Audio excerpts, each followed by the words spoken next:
নমস্কার বন্ধুরা, আশা করি সকলেই ভালো আছো। আমি এখন মাঠে যাব। রাস্তার যে পথের যে পরিস্থিতি, একটু আগে বৃষ্টি নামছে, কাদায় যাওয়া যাচ্ছে না, অনেক কাদা হয়েছে, পিছলে খেয়ে পড়ে না যাই। বর্তমানে তরকারির যে দাম, তরকারি কিনে খাওয়ার মতন কোনো পরিস্থিতি নাই, তাই ভাবছি মাঠে যাব, পেঁপে আনবো, আর অন্য কোনো তরকারি আছে কিনা তাই যাব। আমার সাথে তোমরাও চলো, দেখি কি কি তরকারি পাই, কোনো কিছু আনা যায় কিনা। এই দেখো আমাদের লেবু গাছ, এই লেবু গাছের উপরে কারকল গাছ উঠে গেছে। এই কারকল গাছে ফুল এসেছে, আর ফুলের সাথে ছোট্ট একটা কারকলও ধরেছে। আর এই লেবু গাছ হচ্ছে 12 মাসি লেবু গাছ। এই লেবু গাছে প্রায় সময় লেবু থাকে। এই বর্তমানে তো দেখা যায় এই সময় লেবু পাওয়া যায় না, আর এটা হচ্ছে 2-1টা ধরছে, এটা হচ্ছে 12 মাসি লেবু। আর যখন প্রয়োজন হয় এর থেকে একটা 2টা নিয়ে নিয়ে আমরা শরবত কিংবা খাই। চলো একটু ওদিকে যাই, দেখি সামনে কি তরকারি পাওয়া যায়। এই জমিটা হচ্ছে আমাদের, এই জমিটা হচ্ছে ঘাস লাগানো হয়।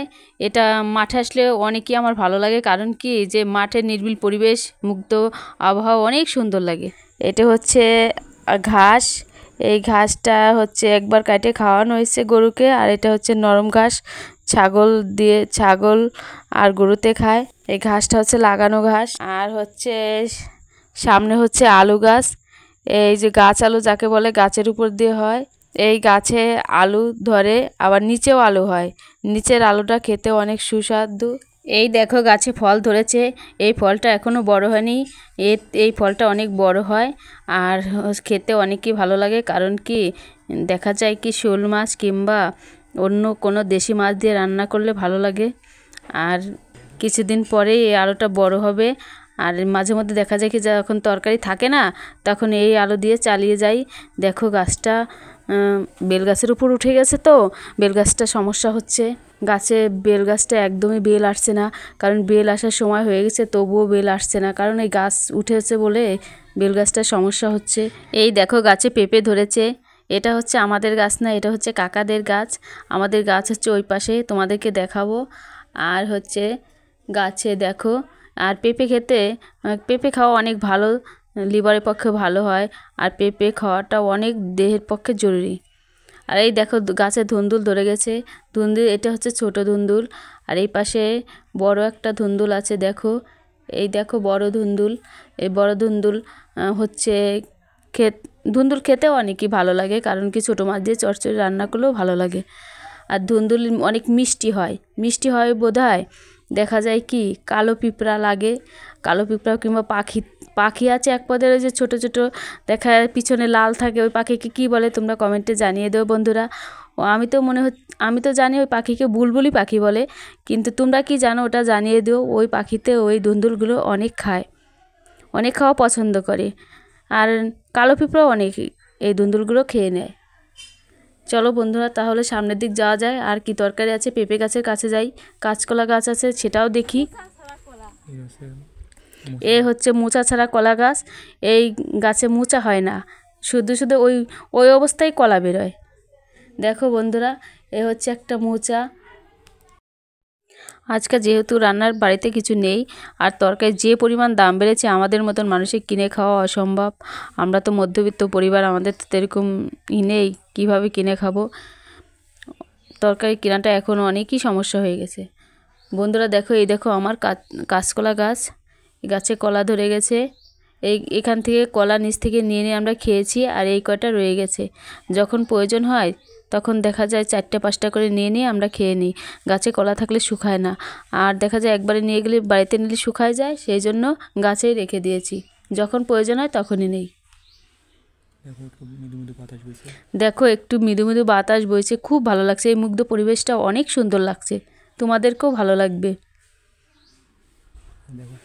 কি সুন্দর চারপাশে ঘাস বন, ধানের ক্ষেত, অনেক সুন্দর আছে, সবুজ ঘেরা। আর এই যে কুল গাছে ফুল এসেছে, এই ফুল থেকে কুল আসবে। বন্ধুরা তোমাদেরকে পরে দেখাবো কিভাবে কুল এসে যায়। এখন ফুল দেখো। তাহলে এখন পেঁপে গাছের কাছে যাই। মা যেহেতু পেঁপে নিতে বলেছে, তাই এখন পেঁপে নেব। চলো পেঁপে গাছের কাছে যাই, পেঁপে পেরে নেই। এই দেখো জমির একপাশে একটা ফুল গাছ লাগিয়ে দিয়েছি। বাড়িতে ছাগল আছে, ওরা খেয়ে নেয়, তো তাই জমির একপাশে একটা ফুল গাছ লাগিয়ে দিয়েছি। ফুল ফুটলে তোমাদেরকে দেখাবো। এটা হচ্ছে গাঁদা ফুল। আর গাঁদা ফুল অনেক সময় দেখা যায় হাত পা কেটে গেলে পরে গাঁদা ফুলের পাতা দিয়ে চেপে বেঁধে দিলে ব্যথাটা কমে যায়। এখন পেঁপে পারবো, আসো তোমরা আমার সাথে থাকো, দেখো কিভাবে আমি পেঁপে পারি। এই দেখো বন্ধুরা আমার গাছে পেঁপে, এই যে পেঁপে ধরে গেছে। এই দেখো এটা হচ্ছে ছোট পেঁপে আর উপরে হচ্ছে বড় পেঁপে আছে। কিভাবে যে পারবো লাগুলি পাচ্ছি না, তাহলে কিভাবে পারবো দেখি, কোনো কিছু পাওয়া যায় না, পাওয়া যায় কি না। এই তো একটা লাঠি পেয়ে গেছি, এই লাঠি দিয়ে পেঁপেটা পেরে নেব। এই এই তো লাঠিতে লাগল পাবো। পেঁপেটা পাড়া হয়তো মনে হয় অনেক কষ্ট হবে, কারণ পেঁপেটা বাহ এই পড়ছে না তো, ও পড়ে না তো পেঁপেটা, অনেক কী করে চেষ্টা করছি পড়ছে না, গাছটা ঝাঁকি লাগছে। এই তো পড়ে গেছে।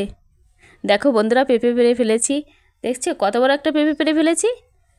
এই তো পেঁপে পেরেছি, এই দেখো বন্ধুরা কত বড় একটা পেঁপে পেরেছি, দুটো পেঁপে পড়েছে। এই দেখো বন্ধুরা কত বড় একটা পেঁপে পেরেছি, দুই হাতে দুইটা পেঁপে নিয়েছি। এখন আমরা বাড়ির দিকে রওনা দেব। এই দেখো বন্ধুরা পাশের এক জমিতে কাকামণিরা কপি লাগাবে, তার জমিটা তৈরি করে রেখেছে, এই কপির চারাও বসিয়ে দিচ্ছে। আমরাও লাগাবো, আমরাও চারা দিয়েছি, তোমাদেরকে দেখাবো যে কীরকম হয়। এই দেখো সামনে একটা জমি পড়ে রয়েছে, এই জমিটা আমাদের, এই জমিটা হচ্ছে আমি পেঁয়াজির চারা দেব। জমিটা হচ্ছে ঘাস হয়ে গেছে, সামনে যে ঘাস মারা ওষুধ দেওয়া হবে, তারপর পেঁয়াজির চারা দেব। চলো বন্ধুরা এখন আমরা বাড়িতে চলে যাই পেঁপে নিয়ে। এখন মার দেরি হয়ে যাচ্ছে, মা তখন বলবে যে এত দেরি হচ্ছে কেন, তাই এখন আমরা বাড়িতে চলে যাব। মা রান্না করবে তো সন্ধ্যা লেগে যাবে, বিকালে পেঁপে নিতে আসছি, বিকাল টাইমে তো। আর বন্ধুরা আমার ব্লগটি যদি ভালো লাগে তাহলে অবশ্যই একটি লাইক করো, আর দেখা হবে পরবর্তী ব্লগে। তোমরা আমার পাশে থেকো ব্লগটি পাওয়ার জন্য, অবশ্যই পাশে